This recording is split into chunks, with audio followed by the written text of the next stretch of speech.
மக்கா விஷயம் தெரியுமா? சர்வதேச போதைப்பொருள் கடத்தல் கும்பல் ஒன்று நம்ம சென்னையில் சிக்கியிருக்கு. அவங்ககிட்ட இருந்து 25 கோடி ரூபா மதிப்புள்ள போதைப் பொருட்களை பிடிச்சிருக்காங்க. சென்னை முழுக்க சப்ளை பண்ணுறதுக்காக கொண்டாந்துருக்காங்க. ஆனால் பாருங்க சிக்கிக்கிட்டாங்க.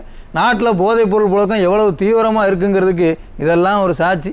ஒன்று சிக்கும், எத்தனை சிக்காமல் சுத்தும்னு தெரியாது. சரி மக்களே, இன்றைக்கி ரேஷன் அரிசி கடத்தல் கும்பல் கூட ஒன்று சிக்கியிருக்கு. அதை பற்றிலாம் விரிவான செய்திகளில் பார்ப்போம். இப்போ போய் குறுஞ்செய்தி பார்த்துட்டு வாங்க. தேர்தல் நேரத்தில் ஐயா டிஆர் பாலுவை பற்றி விமர்சனம் பண்ண இளைஞரை வீடு தேடி போய் மிரட்டியிருக்காரு திமுக நிர்வாகி. இளைஞர் ஜப்பானில் இருக்காரு, வீட்டில் இருந்தவங்கள மிரட்டிட்டு போயிருக்காரு.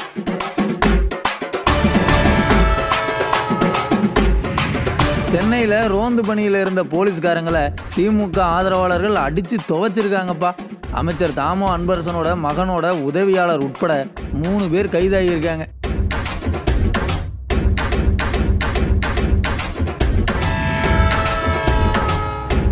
திருவண்ணாமலை மாவட்டம் ஆரணி பக்கம் குவார்டர் வாங்கி தர முடியாதுன்னு சொன்னவரை கத்தியால் குத்தி கொலை பண்ண முயற்சி பண்ணியிருக்காரு ஒரு உடன்பிறப்பு.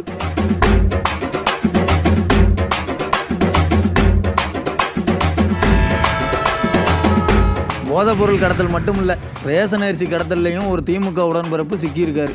அரிசி கடத்தினதும் இல்லாமல் தட்டி கேட்ட ஒரு வக்கீல் வீட்டில் பெட்ரோல் பம்ப் போட்டிருக்காங்கப்பா.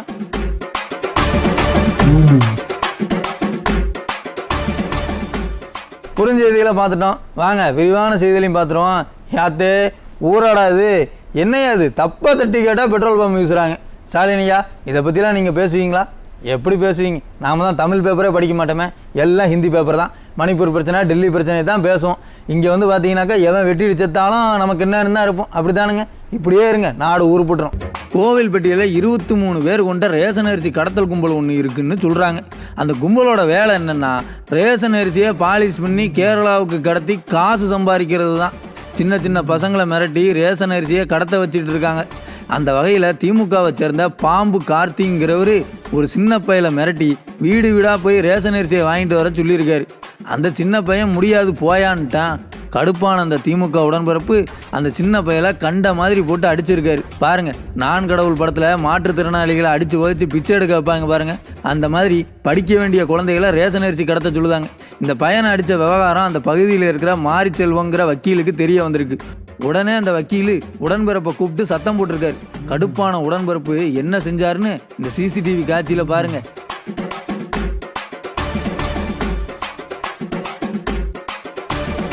புரியலையா?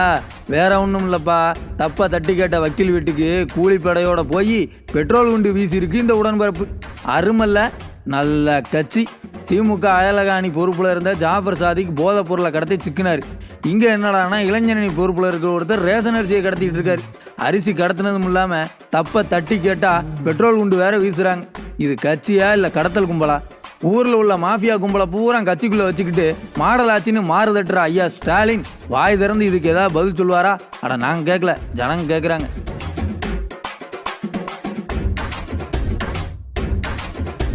மக்கா, இந்த நாடாளுமன்ற தேர்தல் நடந்ததில்ல, அது திமுகவுக்கு மறக்க முடியாத தேர்தல். தமிழ்நாட்டு மக்கள் எல்லாரும் நமக்கு அடிமைன்னு ஆணவத்தோடு ஓட்டு கேட்க வந்த திமுக கும்பலை மக்கள் துரத்தி அடித்தாங்க.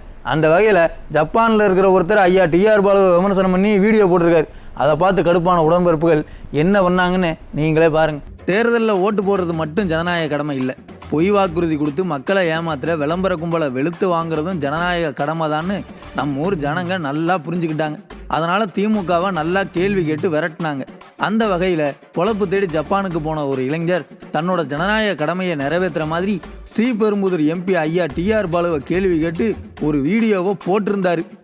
திருப்பெரும்புதூர் தொகுதி டிஆர் பாலு இது வரைக்கும் அவர் என்ன அப்படி கத்தையா கைட்டாரு அப்படின்னு சொல்லிட்டு திருப்பி திருப்பெரும்புதூர் தொகுதியிலேயே நிக்கிறாரு அப்படின்னு எனக்கு தெரியல. 4 வழி சாலையில இருந்து 6 வழி சாலையா இப்ப மாத்தி இருக்காங்க. சோ 4 வழி சாலை இருக்கும் போதே ஊர் இந்த பக்கம் இருக்குது, விவசாய நிலம் அந்த பக்கம் இருக்குது, ரோட்டுக்கு அந்த பக்கம். சோ இங்க இருந்து கிராஸ் பண்ணி மாடுங்க போகும்போதே நிறைய மாடுங்க செத்து போச்சு. எங்களுக்கு 20 மாடு கிட்ட செத்து போயிருக்குது.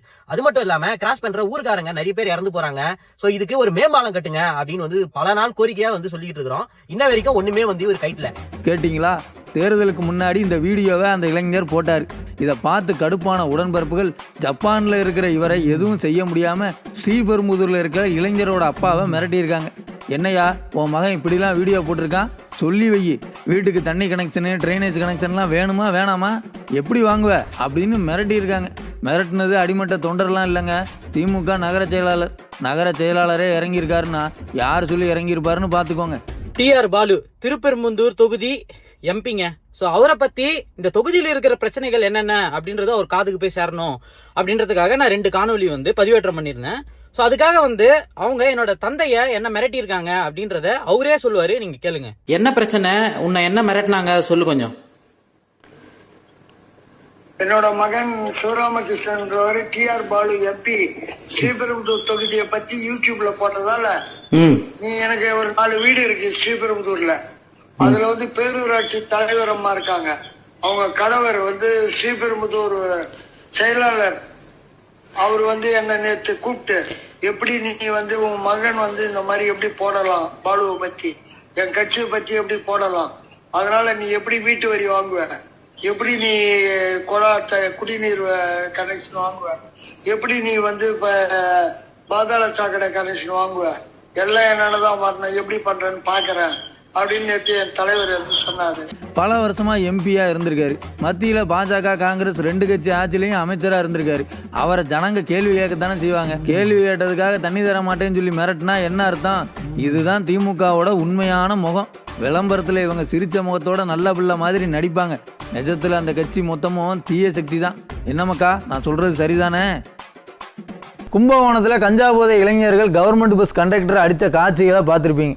சென்னையில் கஞ்சா வியாபாரி ஒருத்தர் போலீஸ்காரங்களை புரட்டி அடித்ததையும் பார்த்துருப்பீங்க. அந்த வகையில் இன்னைக்கு கோட்டாக்கு ஒரு செய்தி கிடச்சிருக்கு. சென்னையில் ரோந்து பணியில் இருந்த போலீஸ்காரங்களை திமுக ஆதரவாளர்கள் 3 பேர் அடிச்சிருக்காங்க. அதை கொஞ்சம் பாருங்க. பேரு தான் காவல்துறை. இவங்களை காவலாக்கவே ஆள் போடணும் போல. ஊரை பாதுகாக்க போலீஸ் இருந்த காலம் போய் இப்போ போலீஸுக்கே பாதுகாப்பு இல்லைங்கிற நிலைமை வந்துடுச்சு. சென்னையில் ரோந்து பணியில் இருந்த போலீஸ்காரங்களை குடிச்சிட்டு போதையில் வந்த 3 பேர் போட்டு சாத்தி எடுத்திருக்காங்க. போலீஸ் வண்டியோட கண்ணாடியெல்லாம் கூட உடைச்சிருக்காங்கப்பா. விசாரித்து பார்த்ததுல 3 பேரும் திமுக ஆதரவாளர்களாம். அதில் ஒருத்தர் அமைச்சர் தாமோ அன்பரசன் இருக்காருல்ல, அவரோட மகனோட உதவியாளராம். அமைச்சர் பையன் இருக்காரு, எதுனாலும் பார்த்துப்பாருன்னு போதையில் போலீஸ் மேலே கை வச்சிருக்காங்க. சும்மா சொல்லக்கூடாதுப்பா. அந்த 3 பேர்த்தையும் உடனே ரிலீஸ் பண்ணுங்கன்னு மேலிடத்துல இருந்து அழுத்தம்லாம் கூட வந்துச்சான். பாருங்க நாடு எப்படி இருக்குன்னு. ஸ்டாலினியா, இந்தியாவை அப்புறமா காப்பாற்றிக்கலாம், முதல்ல உங்கள் கண்ட்ரோலில் இருக்க போலீஸை காப்பாற்றுங்க. நடக்கிற சம்பவத்தை பார்த்து ஊரே கைகொட்டி சிரிக்குது.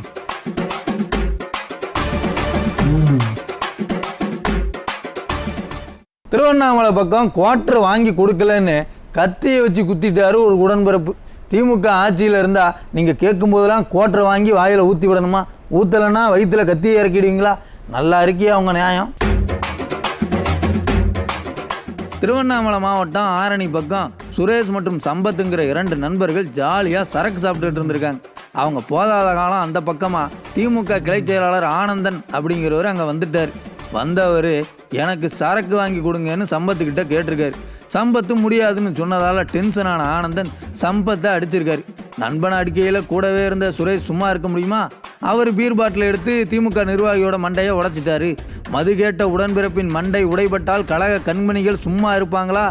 சொந்த பந்தத்தை எல்லாம் கூட்டியாந்து பிரச்சனை பண்ணி சுரேஷை கத்தியால் குத்திட்டாரு திமுக கிளை செயலாளர் சுரேஷ். ஸ்டாலின் ஐயா, மதுவுக்காக மானிடர்கள், அதுவும் திமுக உடன்பிறப்பு கொலை செய்கிற அளவிற்கு சென்றிருக்கிறாரே, இதுதான் நீங்கள் கட்டுக்கோப்பாக கட்சி நடத்தும் லட்சணமா? மதுவுக்காக வெட்டி கொண்டு சாவதுதான் திராவிட மாடலா? அட நாங்க கேட்கல சாமி, ஜனங்க கேட்குறாங்க.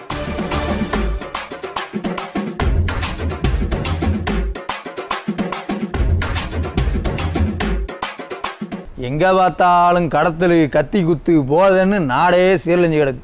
ஆனால் நம்ம ஊரில் இருக்க தேசிய கட்சிகளுக்கு இதை பற்றியெல்லாம் கவலை இல்லை. போதைப்பொருளை ஒழிப்போம்னு யாராவது பிரச்சாரம் பண்ணுவாங்கன்னு பார்த்தா தாலியை வச்சு சண்டை போட்டுக்கிட்டு இருக்காங்க. ஜாஃபர் சாதிக் விவகாரம் வெளியே வந்ததால் திமுக கூட கூட்டணியில் இருக்கிற காங்கிரஸ் கட்சியால் போதையை பற்றி பேச முடியல. பாஜகவும் 10 வருஷமாக அவங்க தான் ஆட்சியில் இருக்காங்க. அதனால் அவங்களும் அதை பற்றி பெருசாக பேசலை. மக்களை திசை திருப்ப என்னென்னமோ பேசிகிட்டு இருக்காங்க. நல்ல வேலை நம்ம ஊரில் தேர்தல் முடிஞ்சிச்சு. சரி மக்களே, இன்றைக்கி நிகழ்ச்சி இதோட முடியுது. நாளைக்கு மறுபடியும் உங்களை சந்திக்கிறேன். நன்றி, வணக்கம்.